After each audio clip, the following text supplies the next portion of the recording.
Hello, Link341. In this video, we will review the spectrum reading practice before your final exam. So you had to match these spectrograms with the following words: dog, fog, log, nog, and we will try to do so right now. So we're trying to find the f, o, and n. We know that the is a stop, so we need to have some kind of stop sequence and a release burst. So where is that? It could be anywhere, right? But this seems like a noise, so I guess it's not that one. Here, this also resembles some kind of vowel, right? So most likely it's not that one, although it has glottal pulses, so we might put a question mark here. This one as well, maybe a question mark here. But we know that there should be a closure and basically no pre-voicing in this one.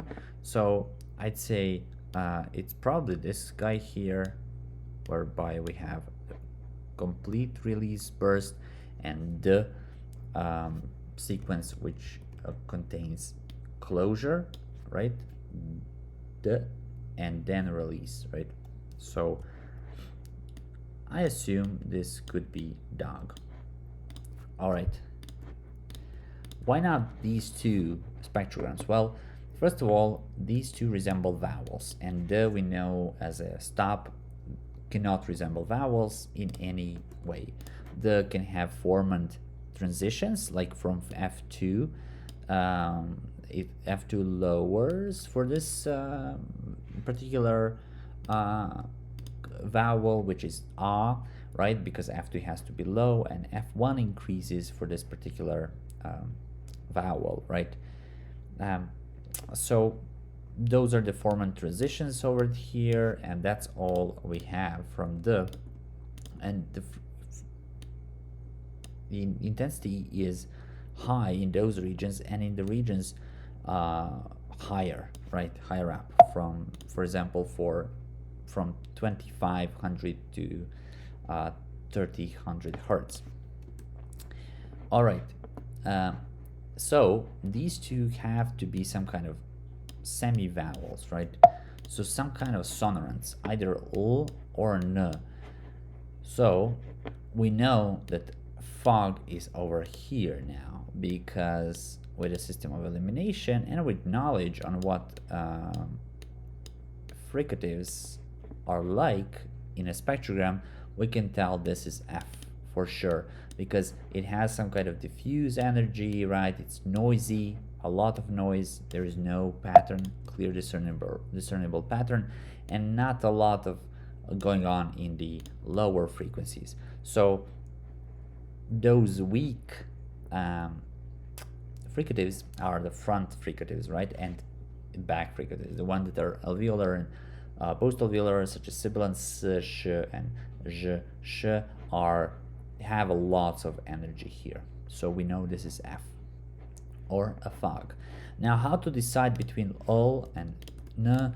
Well, we said for nasals, you get to have a clear transition between a nasal and a vowel, which seems to be here, right?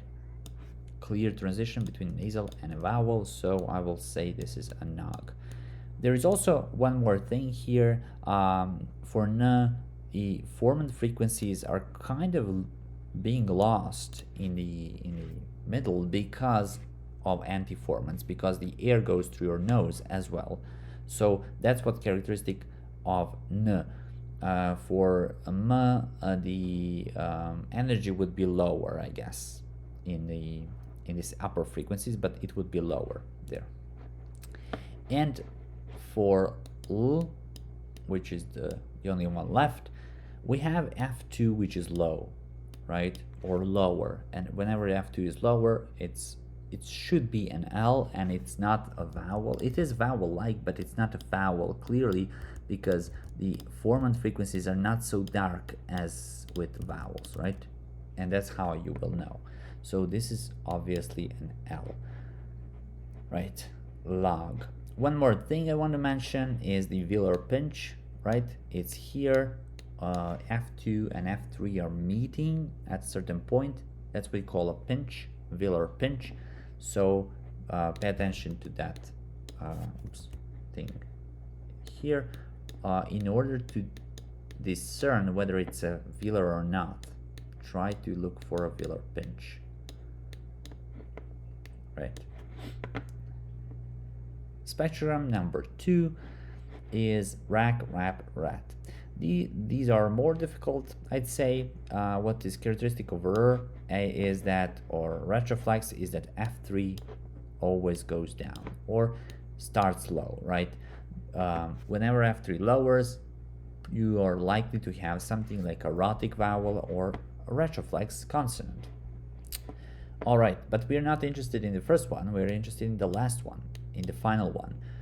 Rack, rap, and rat. How am I going to recognize k? Well, k is one of the characteristics of k is that it has multiple bursts sometimes. Its energy is also somewhere between 15 and 2000 usually, but around 2000 hertz. So I'd say this could be k, right? K over there. And also there's one more thing, as I said, velar pinch, right? Here it is again. So obviously this has to be k, rack. All right, the next up are rap and rat. How do I recognize p? Well, p is usually very weak in energy, so I can say, well, this should be p, right? It's quite weak in energy. The F2 and F1 also go down from this front vowel, so all of that is an indication that this could be p.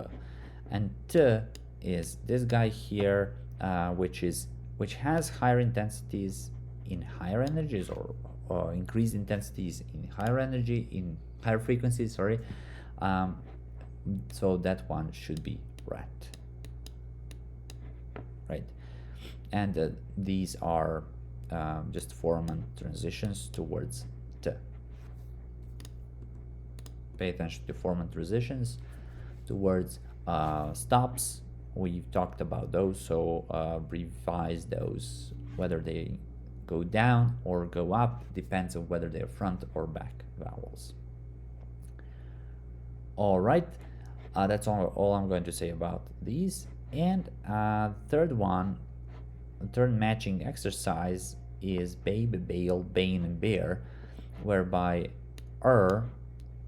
as I said, has to have an F3 that goes down.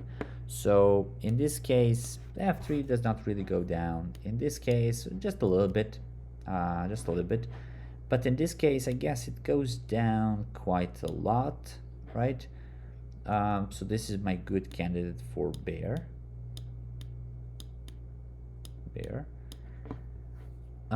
Here, this is actually F2 and this is F1, so don't confuse it. F3 actually goes up, which is characteristic of another liquid, which is actually L, right? So L has this kind of formant frequency energy that resembles a vowel, but the energy is kind of diffuse, and F2 goes down, especially because of the velarization effect. So we can say this is bale, right? Bale. All right, that's one. And the two that we are left with, so these are the two that we completed. The two that we are left with are babe and bane. Well, we said N has some energy in higher frequencies right here, right? But a lot of white spaces in the middle, so this has to be N. N also has clear transition over here between a vowel and a nasal, so this has to be bane. And finally B very weak release burst, right? Especially at the end of the word, but some glottal pulses here instead of silence, so we get a voiced stop, babe. All right, we've done it. Excellent job. The next up are spectrograms, which I'm going to review in the following video.